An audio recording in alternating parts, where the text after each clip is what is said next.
Hola, bienvenidos a Esperanza Pense, donde la Esperanza vence. Welcome to Esperanza Pense, where hope wins. This sage is from my friend Mary's garden. Got a little bit of frankincense inside that sage leaf. That's myrrh. It burnt down. This myrrh burnt, and it looks so cool because the ash looks just like a heart.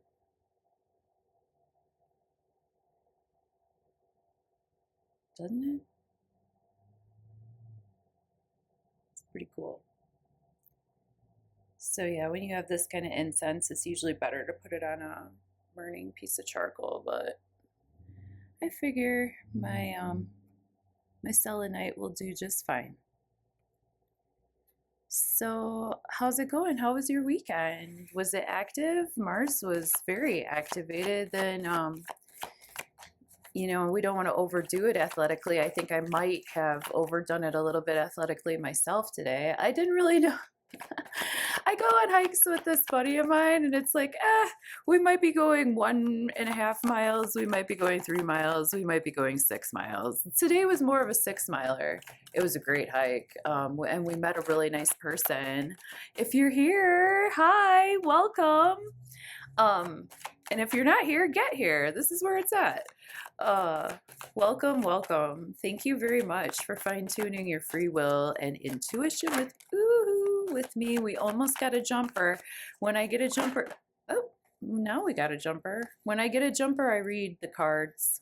High Priestess, speaking of fine-tuning our free will and intuition, this is the card of having intuition. This is the card of having sight to what exists beyond the veil. This is a very prolific, very fertile feminine energy, and this might not be necessarily in a sexual way. This could be in a magical way. This could be in a divine intervention type of way. This can be in a divine conception, immaculate conception type of way with this pomegranate symbolism here. You know, we know that she's fertile. We know she has access to these pillars of knowledge and what lays in between. And she's also in tune with the cycles of the moon. Look at that. And here we got that moon symbolism. This could be a scythe. This could be to cut. This could be a sort of Virgo-y kind of energy too, which sort of denotes that chastity element that some people take when they're in a really high falutin spiritual position. So the High Priestess presides over our reading with the Seven of Wands reversed. So no need to struggle, no need to fret. High Priestess is here. So you could place your bet. You could trust your intuition, put your key in the ignition. And with Seven of Wands reversed, like, we know that the way forward is not to have to struggle for our space. If we have to struggle for our space, then that means just let go and let God and let your intuition and be the guide today. Okay? It's a moon day. Might as well have some moon symbolism in our reading, right? I'm going to scooch this so you can see that. See my copper penny. See my little magic. I'm going to pray, and then we'll do our quick hits tarot.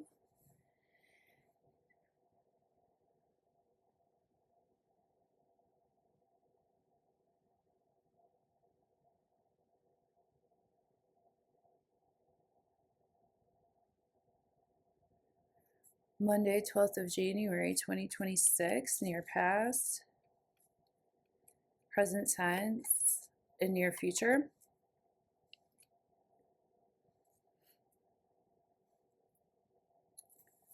Let's see what the cards have to tell us for today.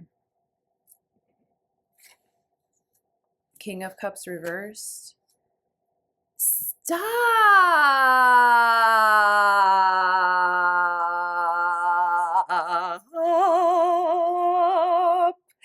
Are you really? See these cards playing with me. These cards playing with me. I'm telling you, these have not come up in a reading for anybody that I've had a reading with. Only here. Only here, only for me, only while I'm trying to do this. And for you, and the Hangman. Wouldn't you know it? Well, like I always say, I am reading energies for the day, and I'm reading energies for the like energy. You know what I'm saying? Like, we happen to be here, and these happen to be energies that we could be playing with, right? We're playing a game of cards, and these are the cards that we get dealt.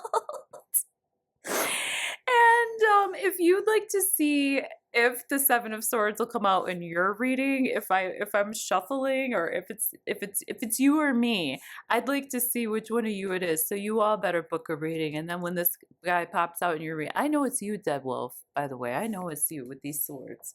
That's amazing, though. King of Cups reversed. This is a Cancer, Scorpio, Pisces energy that needs a little extra support.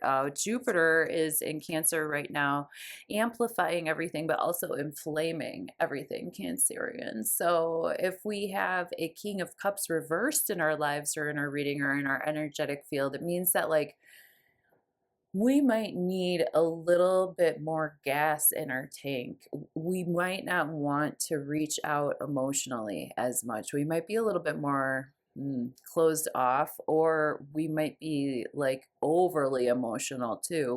We might not be sailing these turbulent seas with much grace, right? We might be spilling our drinks.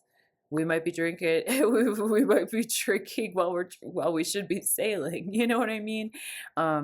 Either way, whenever we get inverted cards, that means to me, usually in a reading, that's something that I need to work on, so that energy can come in through clearer and cleaner in my day-to-day life, right? So this is an invitation for me to work on that energy internally. What is King of Cups to me? What is fatherhood? How can I be more steadfast and supportive to myself in my life, so that I can be there for others too, emotionally, right? Seven of Swords. If you don't know me by now, you will never, never, never know me. You know what I mean, though? If for those of you who haven't been on this channel before, welcome. I sing when I want to, and it's often. You're welcome. Seven of Swords has been dogging our readings here for a good like 2 weeks now. I would say the Seven of Swords just keeps popping up here and there, popping up.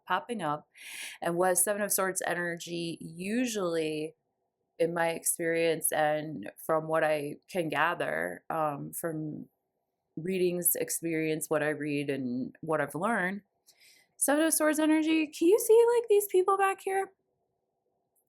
They're like in an encampment. Maybe they're having a little meeting. Maybe they're having a little powwow. Maybe they're gathering their resources. Maybe they're trying to plan on what they're going to do. They're kind of shadowy figures. So, I mean, this whole card is bright, right? There's a lot of yellow energy here, right? A lot of solar energy. And the swords in the tarot represent air energy. So Gemini, Libra, Aquarius, people who are crafty and clever and quick on their feet. And they might not make them all, but they make most of them. You know what I mean? They take these risks, right? These intellectual risks, and they take these ideas with them and go places with it. Meanwhile, everybody else was back here snoozing. You know, this is like kind of like you snooze, you lose energy. This is also like I'm getting away with it energy, because I had the info ahead of time. Like, I got the documents, like I got the battle plan. I knew that these guys were going on lunch break, and so I went in here and took all their swords. Oops, I dropped a couple. No matter, I still got 5. You know what I mean? Or maybe I left 2 behind just to kind of joke and let them know I was here. You know what I mean? Maybe I'm leaving my mark. But the Seven of Swords just has that like sneaky energy. Maybe Seven of Swords is coming up to make me, you know, as like a shadow side, right? Like a shadow totem would in your life, right? To where it kind of revolts you, or you're like, gosh, why ever, that you got to get to know it a little bit better. And then you could see the benefits of having cleverness, of having mental acuity, of having mental flexibility, of being able to, like, you know, grab your enemy's energy and make off with it yourself. Like, that's that nana energy. Boo boo. All right, so the Hanged Man reversed. Although we are asked to surrender, it might be really difficult for us to do that right now because we might want to get up and freaking do things. You've probably heard a lot about Aries energy coming in hot and heavy. That's because two big players in the astrological arena are making their move to be roommates, you know, for a minute in Aries. Saturn and Neptune have been hanging out in Pisces together in the Piscean area of life, and now they're going to shift focus and move to Aries. They're going, you know, from the rainforest to the desert. They're going to hot, dry energy together. With the Hangman reverse, we're not feeling as able to just let go and let God. Really, we are feeling the need to untangle ourselves and get up and stand up straight and do something. But with the Hangman reverse, again, inverted cards, internal energy, you know, maybe I just need to shift focus for a little while. Like I told one of my friends today, like I know for a fact the most spiritual thing I can do right now is be embodied, right? Like I need to exercise. I need to eat, you know, just simple stuff. And with the Hangman reversed, like we can surrender without having to allow external forces to naturally shape our plane. But at the same time, we are not going to get up and just run out of the starting blocks. You know, we're going to let people. I used to run a 400-meter dash. This is a long hit tarot, I guess, today, but I used to run a 400-meter dash and I was proficient. And an interesting thing about it wasn't even a tactic, it was just a natural way of being for me. But it's a long sprint, the 400. It's a really long sprint. And getting out of the starting blocks, a lot of people burst really fast out of the starting blocks. Like if you're doing a 100-meter dash, 200 meters, it's a really good idea to get out of the blocks as fast as you can, because like that's all the time you have. You know, you have like 20 seconds.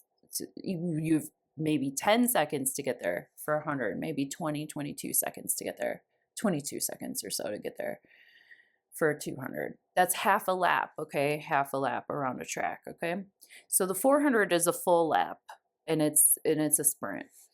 But the reason why I think I did well is because I was slower out of the starting blocks than everybody else. Everybody else, we'd go around the first curve, and I would probably be the last one in the race. And then by the 300-meter, when everybody else started pooping out and their legs just gave out, I kicked into gear. And I was really fast, like the last 100 meters. Like I accelerated. The reason why I did well is because I had a steady acceleration. You know what I mean? There's more than one way to go about things, but I think that kind of embodies that Hangman reverse energy, if that makes any sense. Love ya. Bye. Hope to see you soon on a one-on-one. It'd be great, wouldn't it? Let's do it. See ya.